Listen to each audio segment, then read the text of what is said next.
Hello! So, as you said, I'm a creative and therapeutic arts student at USW, and we work a lot with people. We explore the potential everyone has of being creative, given the right environment to thrive for their own well-being. But more importantly, I'm human, and you're human too. So we already have loads in common, more than you think. We share the process of being human, including our vulnerabilities, the medium of contact between us that we recognize in each other, our imagination, the ability to create another reality, and choice-making. And we go through life making choices each day as creators of our day, even though most of us experience it as familiar and mundane and unremarkable. Like a repetitive routine of ordinary lives lived by ordinary people doing the same things at the same time at the same place. But everyday life is the wider picture of the micro, small-scale practices that relate to the macro-level patterns, the relationship between the individual and society, but especially with oneself. What is ordinary for you may be extraordinary for someone else.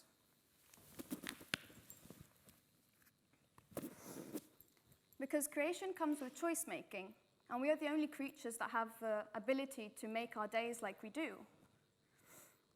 Maybe seeing the familiar strange simply through a different kind of lens. We have the power of actualizing ourselves by seeing the possibilities around us rather than the limitations.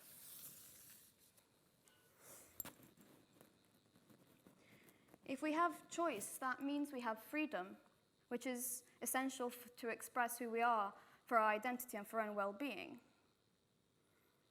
So, how do you practice everyday life? We are dynamic creatures. As Rousseau said, we're not simply born but made, meaning that you shape your surroundings and your surroundings don't shape you, because we are constantly flowing.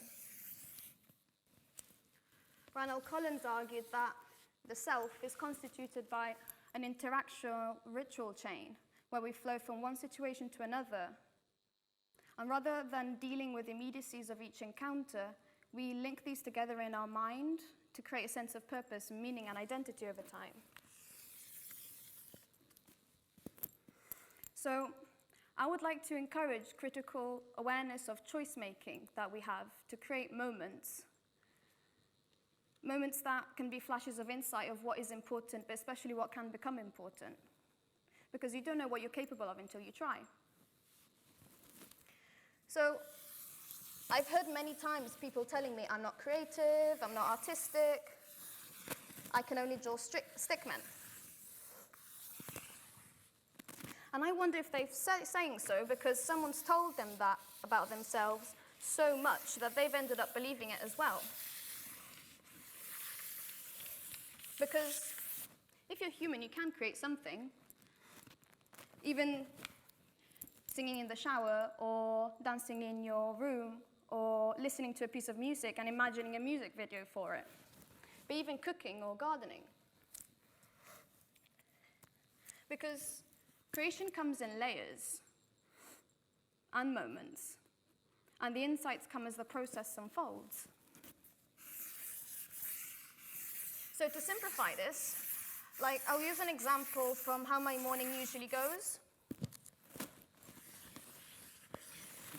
I wake up, go through my morning routine, take the train, and I'm still amazed, but what happens when you go on the train? Eye contact is completely avoided. And that's felt as completely normal. It's like we purposely choose to not let others in our reality bubble because it may ignite emotions that we're not ready to handle.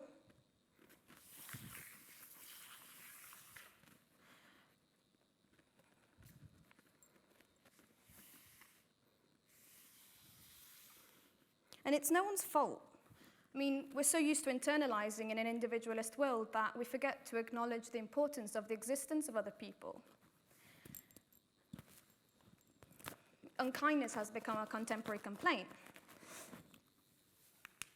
But how has this idiocy become acceptable? I mean, the desire to connect is a basic human need that is intrinsic in everyone. So, I would like to focus on performing acts of kindness as creative acts that everyone is capable of. Because it's the creation of shared moments that make you feel good, that give you positive emotions, and they could lead to more expansive and creative thoughts and behavior. And those can become your personal resource over time.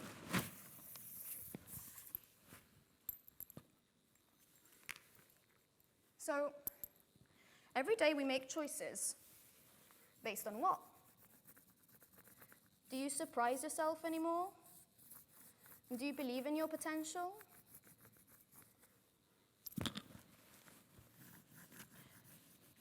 Do you feel connected to yourself? But with the people around you as well, as citizens of the world without the borders. Because we're a community of humans, community of people. Everyone's different, but everyone's equal. I love that rhyme so much.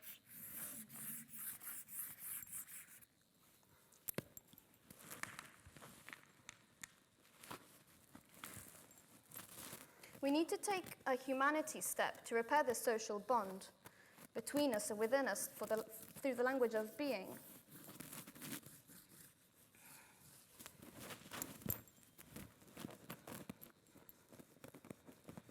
We need to reconnect with this disconnection, and creative acts of exploration are survival for our humanity. And everyone's capable of it. An example of a creative connection is something we had to do as part of our course last year. We created a performance piece in front of our campus, in front of our library, where we made a mental health awareness playground. And what we did was we placed games in front of the campus and invited the people passing by from all different backgrounds to play with us, using games like Jenga, hopscotch, and origami making. And what was funny was that it naturally worked, because everyone is always in looking for their own self in their own day. But most of us just don't give us that possibility. And that really worked well, because it's shown light to how similar we are as people instead of different.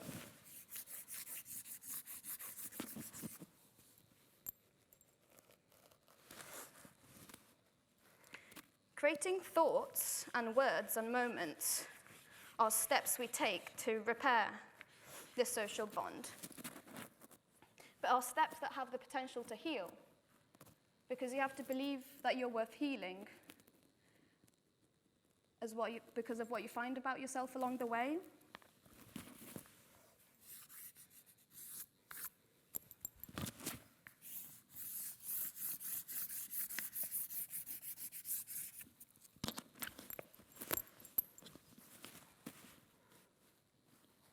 Because connection makes us feel alive, and sharing makes us feel alive, and listening makes us feel alive. But hate and alienation seem to be felt more as efficient and comfortable. It's like we purposely avoid the pleasure of kindness. But first of all, you need to be kind to yourself for everything you have and haven't done.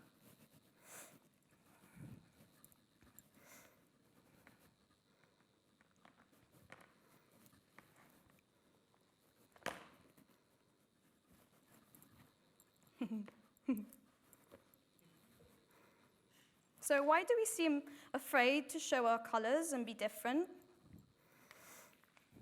To show our essence?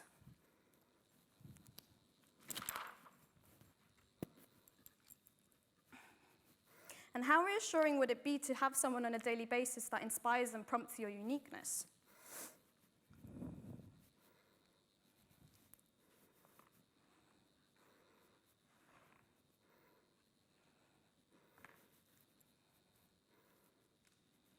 Being able to openly talk to someone would inspire them to open up as well.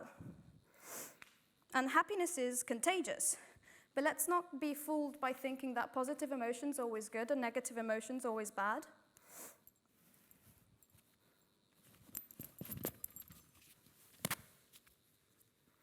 Because there's a balance that we need to acknowledge for us to work. So Marshall Lozada and Barbara Fredrickson, they carried out a research for mental flourishing, which resulted in the positivity ratio. And that's the ratio of positive to negative emotions that we need in order to flourish,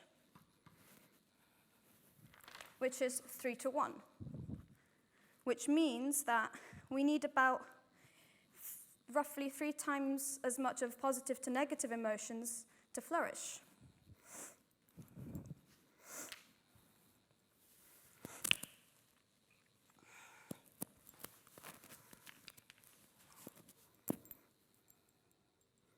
And it doesn't come as a surprise when we think how positive emotions are so fleeting and negative emotions are sticky. Like when you look at yourself in the mirror and you see your defects first. It's the frequency rather than their intensity that affect our well-being. So we should choose to prioritizing listening to ourselves and acknowledging every aspect of it.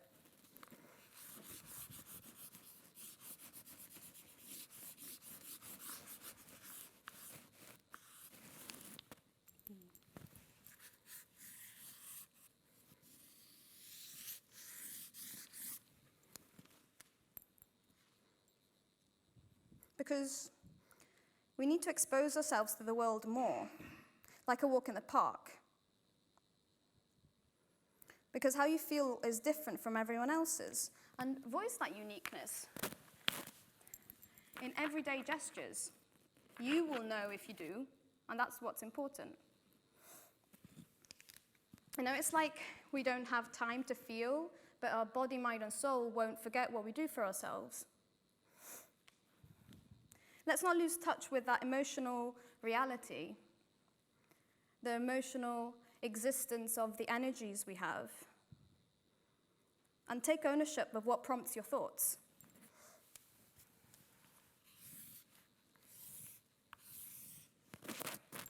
Like jumping in a puddle. I don't know if you've ever jumped in a puddle with a 4-year-old, but that is such a magical experience. And that's what I mean with perspectives. We have to see life in perspective. Because your essence is precious and creative, but we need to listen to our daily needs to find new means. We need to connect with ourselves and with the community as a worldly community. Because kindness inspires and connects us. The terror of it is that it makes us aware of our vulnerabilities and other people's vulnerabilities.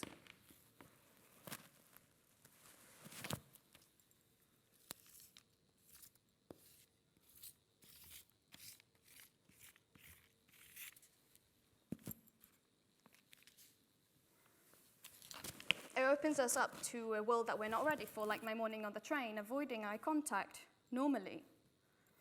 And I know modern Western society values independence above all things, but self-development is a social progress.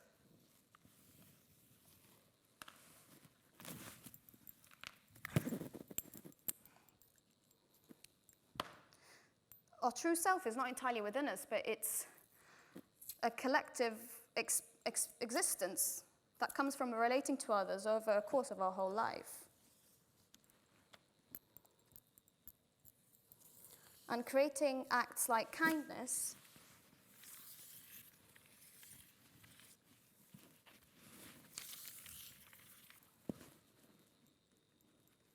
to ourselves and others can give us deep pleasure because we feel with and for others.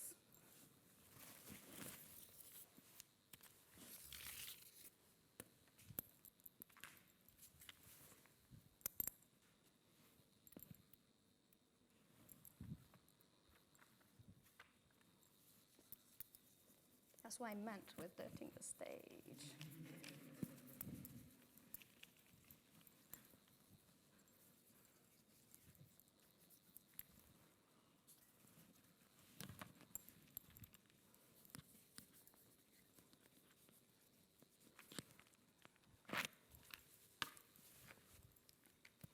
And it's all around us.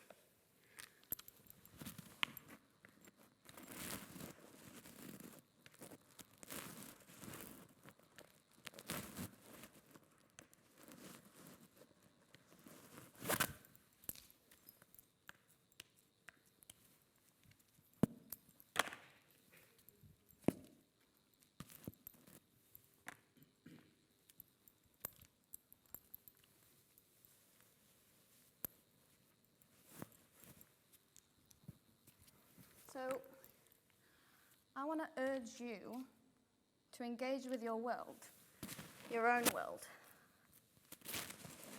every day, and to feel proud of who you are every day in your own skin. Feel comfortable in your own skin. Because you could shine, inspire yourself or the people around you. Find your essence in your day and personalize your day.